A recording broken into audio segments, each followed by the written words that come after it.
Welcome back to Politics Nation. The Supreme Court weighed in on several of the second Trump administration's most controversial policies, including immigration and cuts to the federal workforce. Joining me now to talk about it is Democratic California Congressman Eric Swalwell, who sits on the House Judiciary Committee. Congressman, thank you for being with us. My pleasure, Rev. Let's start with the immigration cases.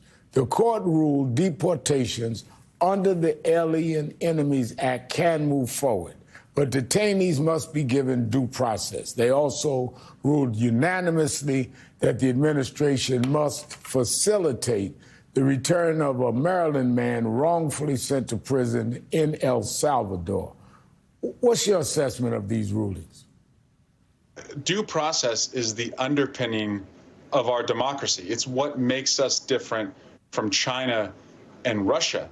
It demands that the administration, if they're going to remove somebody from the United States, show us the receipts and make sure individuals have a process. Of course, we want violent individuals who are not American citizens to be removed, but we want to know what is the evidence, and they're not providing the evidence, which makes you wonder, are they really following the rule of law? And by the way, Rev, does it surprise you that the geniuses who put a reporter in a Signal group chat with classified information and individuals who put tariffs on penguins would wrongfully and mistakenly deport somebody? And there is a special place in hell, by the way, for anyone in the government who goes to court and argues that somebody who was mistakenly taken out of the United States, mistakenly acknowledges it, should remain in the El Salvadorian death camp where they sent him. That is a special place that those individuals are going to. Now, meanwhile, on Friday, an immigration judge in Louisiana ruled that the Trump administration can deport Mahmoud Khalil, a Columbia University graduate and visa holder, who was detained last month for his role in pro-Palestinian protests over the contention that Khalil posed, quote, potentially serious foreign policy consequences, which satisfied requirements for his deportation. What's been your reaction to this ruling? Is this the end of the matter in your judgment? This is an end to free speech.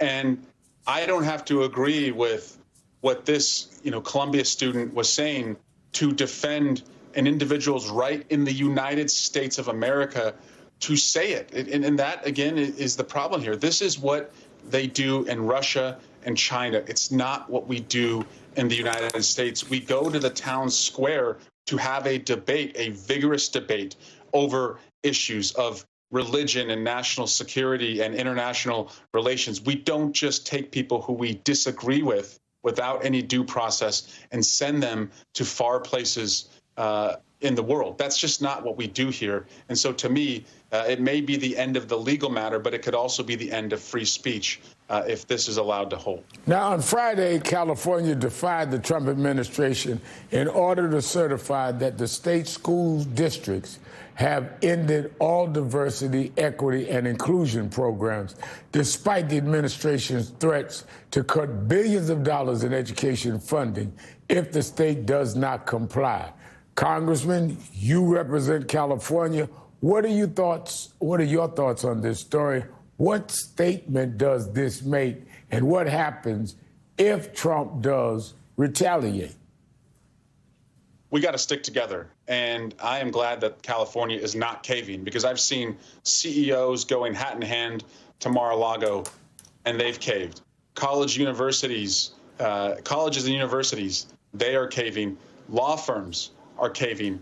California can't cave, and we're one of the largest economies in the world, and the country can't afford to operate without us. And so we have some leverage here, and we should flex with that leverage, but we should also find friends in other states as well. And what Trump has done is he has divided and conquered. Because law firms did not stick together, he was able to pick them off, and we should learn a lesson from that. And I'm happy to see that we're not caving so easily. Now, it feels like lifetimes have passed since the signal messaging controversy broke roughly 3 weeks ago. Yet the Trump administration officials involved in discussing military operations on an unsecured app seem to have faced little to no accountability. You have personally called on Secretary Pete Hegseth to resign. Is the White House going to be able to run out the clock on this story? We can't let the story go away because it's either we stand up for our service members and protect them or we don't. And this kind of insanity that they would put classified information in an open group chat, and then we find out that they're doing it on other channels as well, like Gmail. It says you don't care about the troops because they're the ones who will pay the price if this information is exposed. And so the veterans community is outraged. I've talked to service members, family members who are outraged. And so we can't just let this go away. And frankly, we should look at what we can do to hold the secretary accountable within the Congress. And every single congressional hearing, if a national security official testifies, every single one of my colleagues should be asking them, are you communicating on any open source communication channel to make plans, organize, or to discuss national security information? That way you can lock them in, you can hopefully find out the truth, and then when we're in the majority, bring accountability. I'm out of time, but I want to ask you this. With all of what we've seen about this administration's threatening and then withdrawing threats on tariffs, seeing the bond market, seeing the stocks, all of that up and down, what can the Congress do? What do you hope Congress could do to bring some kind of stability and order here? Because people are already financially in limbo and getting hurt. Yeah. My own mother, she's a senior administrative assistant about to retire. Much of her retirement is in her 401k. The 401ks of Americans have become 201ks because of Trump's recklessness. Congress is not helpless. We can take the power and tell the president you can't put a tariff on any country unless it goes through Congress. Republicans are starting to recognize that. We need to put more pressure on them. Town halls in their districts where they won't show up. Keep going to the streets. Keep marching. Add to our coalition. And in 2026, Rev, when we win the House, we're going to cut our time in hell in half and finally bring some justice to what's been done to every American. The House has passed a Trump-endorsed budget blueprint. Now the real work begins as they try to hammer out differences with the Senate plan. Will Republicans be able to get it done, Congressman? We better not let them. And we better make sure that the districts that rely the most on Medicaid funding, and many of them are Republican districts like Speaker Mike Johnson's district, that we put maximum pressure in those districts with town halls, organizing events, registering voters, and try and get Republicans to switch their votes that way. And then if they don't, as I said, make sure the voters know who took away their health care and retirement when we go to the polls next November.